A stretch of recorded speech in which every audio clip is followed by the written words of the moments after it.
Retour sur la route de la 13e étape du Tour de France entre Pau et Lourdes à travers les départements des Pyrénées-Atlantiques et des Hautes-Pyrénées. Et malheureusement, un nouvel abandon, celui de Lars Boom, le néerlandais, qui était annoncé en difficulté dès les premiers kilomètres de l'étape. Lars Boom met pied à terre, il était pointé à plus de 6 minutes du peloton. Il avait été distancé dès la première difficulté du jour, la côte de Cucuron, classée en 3e catégorie. Et Lars Boom doit malheureusement abandonner, deuxième abandon du jour, après celui d'Andreas Klöden, l'allemand de l'équipe RadioShack, qui avait lui aussi mis pied à terre après quelques kilomètres seulement à l'occasion de ce début d'étape. Il y avait un nom partant, on le rappelle, c'était Gert Stigmans, un garçon arrivé hors délai hier, Denis Galimzianov. Voilà pour ceux qui quittent le Tour. On retrouve ceux qui sont à l'avant et on a du beau linge à l'avant, de sacrés rouleurs, de solides sprinteurs. Il y a un grimpeur également, David Moncoutier, et puis on a un baroudeur également, la personne de Jérémy Roy, l'homme qui a parcouru le plus de kilomètres à l'avant depuis le début du Tour de France. Ouais, c'est paradoxal dans cette échappée, dans une étape de montagne, on trouve plutôt des coureurs de classique, à l'image de Gusev, de Tchalingui, d'Edvald Boasson-Hagen, de Torusov, et puis des sprinteurs, et oui, à l'image de Petaki, c'est même Torusov et c'est même Edvald Boasson-Hagen. Pas trop de grands grimpeurs, si ce n'est évidemment David Moncoutier. C'est parti maintenant. Voilà, oui. Tu te sens acteur du Tour pleinement, j'imagine. Oui, pleinement, puisqu'on voit un peu tout, on peut un peu se faufiler partout. Est-ce que tu souhaites faire du journalisme ton métier? Bah oui, ça sera pas un rêve de faire comme journaliste le métier. Emmanuel, allez-y. Une autre question. Et alors c'est une question qui revient quasiment tous les jours, puisqu'on a un téléspectateur, et je sais, vous l'avez essayé, cette fameuse machine, Jackie, la cryothérapie. On a un téléspectateur qui s'appelle Sébastien qui veut absolument savoir le prix de cette machine. Je ne sais pas s'il veut s'en acheter une. En tout cas, voilà, c'est une question qui revient très régulièrement. Nous avons 10 hommes à l'avant, 10 hommes qui se sont dégagés au kilomètre 50, un petit peu après même le kilomètre 50. C'est dire si le début de course a été nerveux. 49 km 100 parcourus durant la première heure. Le peloton n'a pas voulu laisser partir les échappés et finalement le peloton s'est relevé quand il a vu qu'aucun des 10 hommes de tête ne présentait de danger au général, puisque le mieux placé, ce n'est pas lui, c'est pas Boasson-Hagen, c'est Vladimir Gusev, le coureur de l'équipe Katusha, qui occupait ce matin la 28e place au général à 11 minutes et 13 secondes de Thomas Voeckler. Et puisqu'on parle de l'équipe Katusha, eh bien un nouvel abandon vient d'être enregistré. Il concerne l'équipe Katusha, c'est Mikhail Ignatieff qui vient de mettre pied à terre. Mikhail Ignatieff qui avait été annoncé en difficulté dès les premiers kilomètres. Eh bien Katusha, même combat que RadioShack, ils ne sont plus que 5 en course. Mais ils ont un homme à l'avant, Vladimir Gusev. Alors que l'équipe Europcar donc contrôle le peloton pour l'instant avec les hommes choisis pour rouler dans la plaine avant l'ascension de l'Aubisque, à savoir Vincent Jérôme, Peric Kemener, Johan Gene. La ligne du sprint intermédiaire, et bien évidemment Mark Cavendish va tenter d'aller marquer des points. Alors là on sprint pour la 11e place, il n'y a pas beaucoup de points à prendre, mais quand même Mark Cavendish veut consolider son maillot vert. Ouais, on a eu juste avant le dernier kilomètre de ce sprint Philippe Gilbert qui a essayé d'anticiper en attaquant.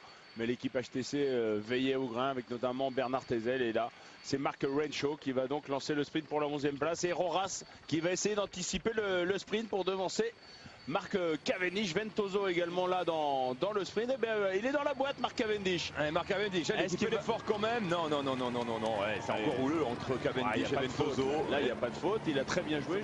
Qui sont déjà dans l'ascension du col d'Aubisque, en tout cas sur les premiers contreforts de l'ascension du col d'Aubisque, puisque les hommes de tête sont déjà passés à la Reims, qui marque traditionnellement le pied de l'ascension vers le col d'Aubisque. Le col d'Aubisque perché à 1709 mètres, 16 km 400 d'ascension avec une pente moyenne à 7,1. Déjà à l'avant, et c'est Torusov qui attaque au pied du col d'Aubisque. C'est étonnant, de le voir à l'attaque, mais bon, il a bien compris que dans ce groupe ça va bouger, donc s'il veut gagner l'étape, il doit anticiper, parce que tout à l'heure, quand les grimpeurs vont attaquer, il ne pourra pas suivre. Donc c'est très bien joué pour Torusov qui est vraiment parti, et derrière c'est David Moncoutier qui fait l'effort, mais encore là, il ne devrait pas s'affoler, parce qu'on est vraiment dans le col, le moment le plus roulant, donc il a le temps de revenir, il ne faut pas qu'il s'affole. Il y a Boasson-Hagen et Jérémy Roy dans la roue de David Moncoutier. Oui, parce qu'il y en a un qui est parti, hein, et c'est pour cette raison, tout à l'heure c'était pas Torusov qui est passé le premier à l'attaque, c'était Jérôme Pinault, lui on l'a vu. Torusov il est ressorti de derrière, il veut peut-être prendre de l'avance avant d'attaquer les forts pourcentages. Jérémy Roy. Qui est vraiment en forme. Infatigable. Ouais, la preuve, quand on regarde les échappées de ces derniers temps, il passe sans arrêt la journée devant, et son état, il récupère très bien, donc forcément Je crois que Jérémy Roy risque de rattraper Torosov et de partir tout seul dans le col. Et il faudrait qu'il bascule avec un avantage quand même supérieur à 2 minutes 30, 3 minutes. Alors que derrière, on est parti en contre-attaque avec Maxime Bouet, notamment, qui vient donc de sortir. Un autre coureur de l'équipe Rabobank. On sait que Martin Chalingui est présent dans l'échappée, mais Martin Chalingui ne semble pas au mieux dans cette échappée. Alors ça Maxime bouge, Bouet, Baukemollema les mains, je pense, qui est là. Le jeune néerlandais de l'équipe Rabobank. Nous sommes dans l'ascension du col d'Aubisque avec la jonction entre Torusov et Jérémy Roy. On va aborder les pourcentages les plus difficiles du col d'Aubisque puisque le pied était relativement... Ceux qui sont le plus en difficulté, c'est Fofonov là, qui est en dernière position de ce qui était tout à l'heure le groupe d'échappés. J'ai pas l'impression que Jérôme Pinault soit très bien non plus. Et Petaki non plus également. C'est compliqué pour tous ces hommes-là.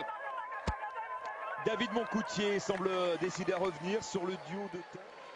On est à un peu plus de 50 km de l'arrivée et Jérémy Roy vient de sortir du groupe de tête puisque Torusov, le champion du monde, a été distancé.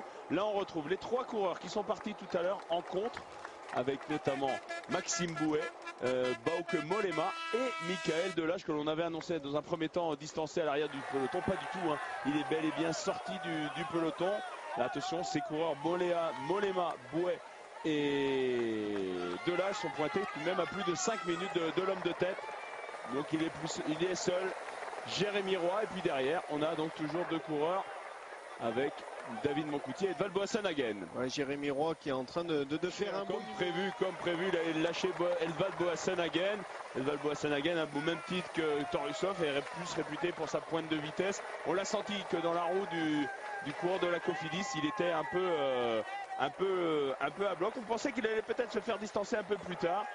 Torusov lui a voulu anticiper, prendre un peu d'avance avant les forts pourcentages du col de l'Aubisque. Mais maintenant, on va donc retrouver 2 Français en tête de cette étape. Il fait un numéro à l'avant sur les pentes du col d'Aubisque.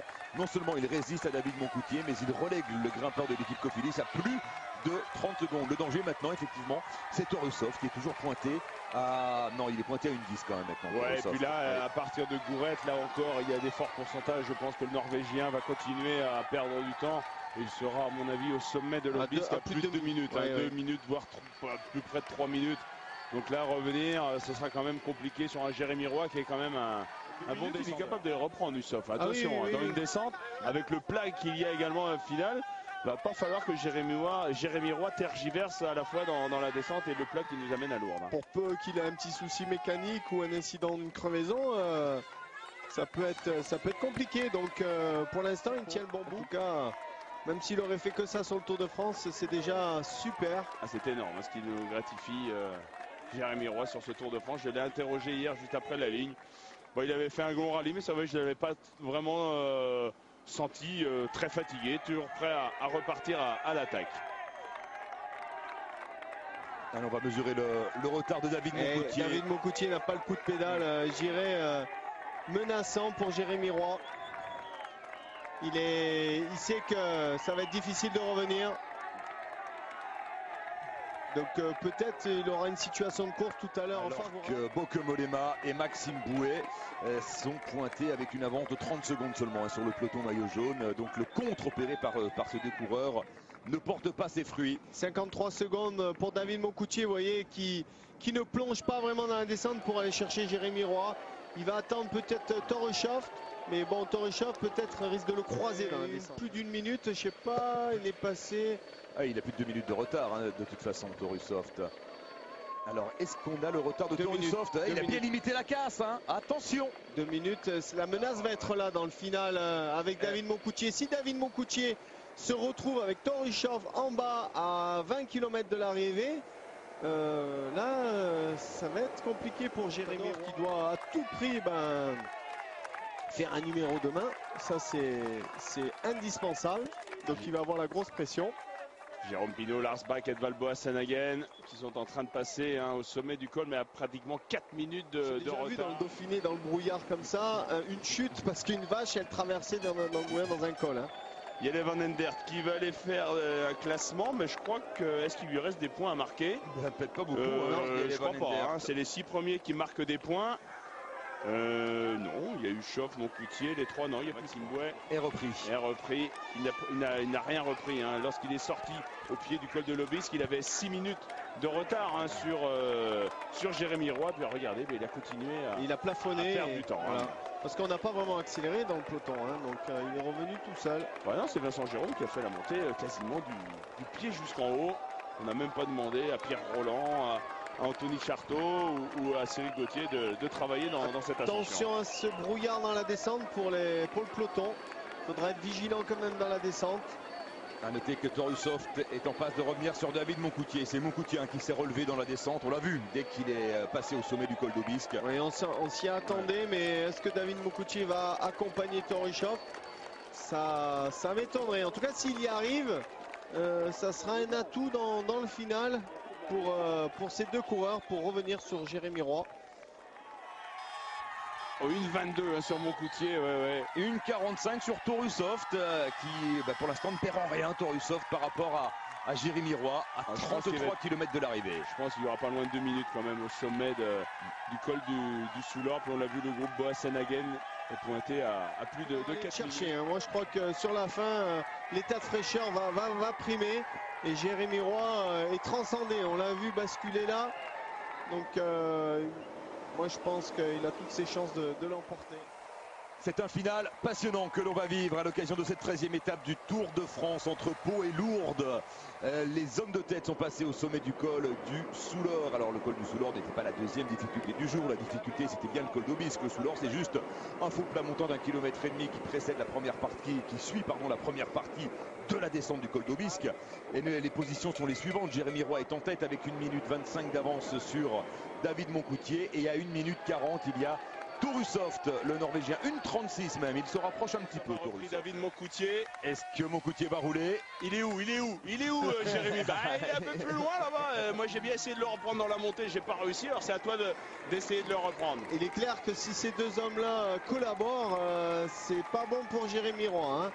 Mais là, je crois que David Moncoutier est en train de crucifier Jérémy Roy. Parce que si on se retrouve à 3 dans le final, forcément, ça va être difficile. Ah, une attaque de Philippe Gilbert dans la descente. Allez, il va nous faire la descente en bloc. Il ne pourra pas rentrer 8 minutes, c'est pas possible. À moins peut-être qu'il va prendre un raccourci. Il revient à Torussoft, il a déjà repris 20 secondes.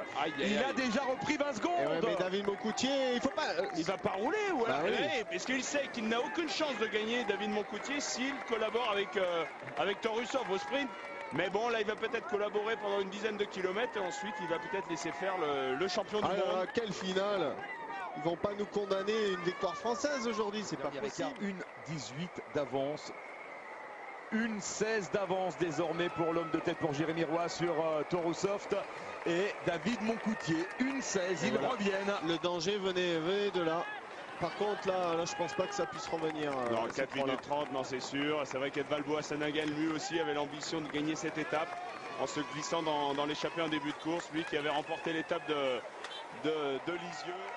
Moins de 20 km à parcourir dans cette 13e étape du Tour de France et peut-être au bout la première victoire d'étape française sur la grande boucle 2011. Mais attention, il faut pour cela, Jérémy Roy, résister au retour de Torussoft et David Moncoutier.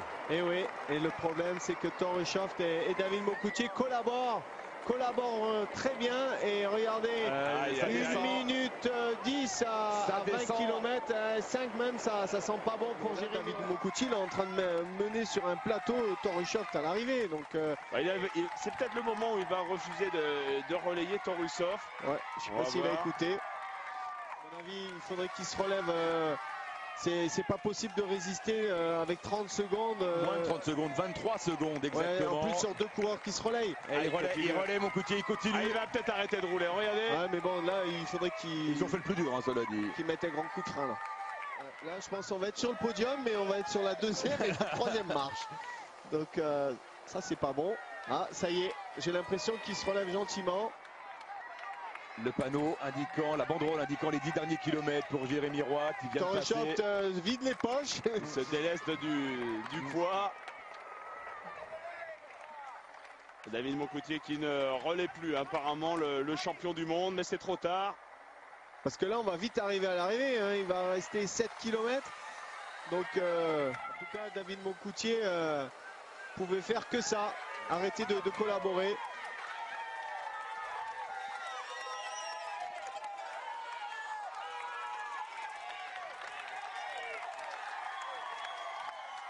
Nous sommes dans les 5 derniers kilomètres de cette 13e étape du Tour. Le suspense reste total. Jérémy Roy est toujours seul à l'avant avec une petite vingtaine de secondes d'avance sur Torusov et Moncoutier. Mais Moncoutier ne relaie plus depuis 2-3 km maintenant.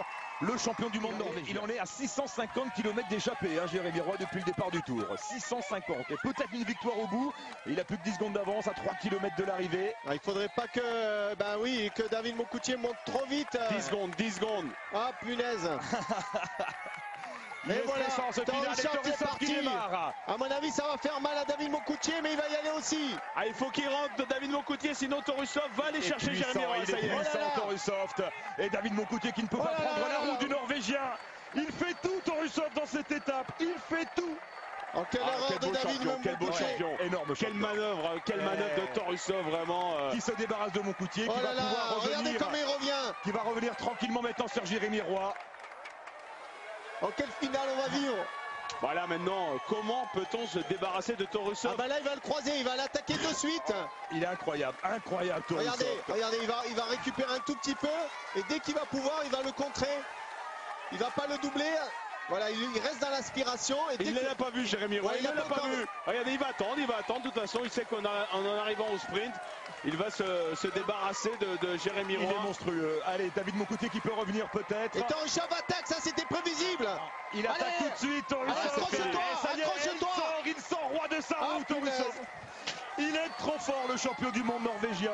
Exceptionnel de force et de maîtrise. Et de maîtrise tactique également, bien sûr, Jackie. Malheureusement, le coureur de la FDJ qui prendra la 3e place de l'étape. Oh là là. C'est terrible, c'est dur, mais Torusov. C'est vrai qu'on est un peu franco-français, mais là, c'est un immense champion. Il a très bien manœuvré et il a joué avec David Moncoutier, de respirer un tout petit peu et dès qu'il arrivait sur lui, il fallait l'attaquer pour le saisir de suite. Et c'était très bien joué. Roubaix, les étapes du Tour, évidemment, il en a déjà gagné, mais celle-ci lui fait plaisir. C'est une étape de montagne. C'est la 9e. Il a gagné partout sur le plat, sur les pavés, et aujourd'hui en montagne avec l'ascension du col d'Aubisque. Et le maillot de champion du monde. Torusov, 9e victoire d'étape sur les routes du Tour pour le champion norvégien. C'est sa 2e victoire seulement avec le maillot de champion du monde sur les épaules, puisque cette année, avant le Tour, il n'avait gagné qu'une étape du Tour de Suisse. Torusov, en senior, à Lourdes. Chapeau Tour. Quelle belle victoire. Et bon, je pense que les coureurs français peuvent être que déçus et sont tombés sur un os. Et David Moncoutier, on le reverra à l'attaque, David Moncoutier. C'est son dernier tour, il veut aller chercher une victoire d'étape. On reverra sûrement Jérémy Roy qui... aussi. Oh, quelle déception, déception. Passer si près.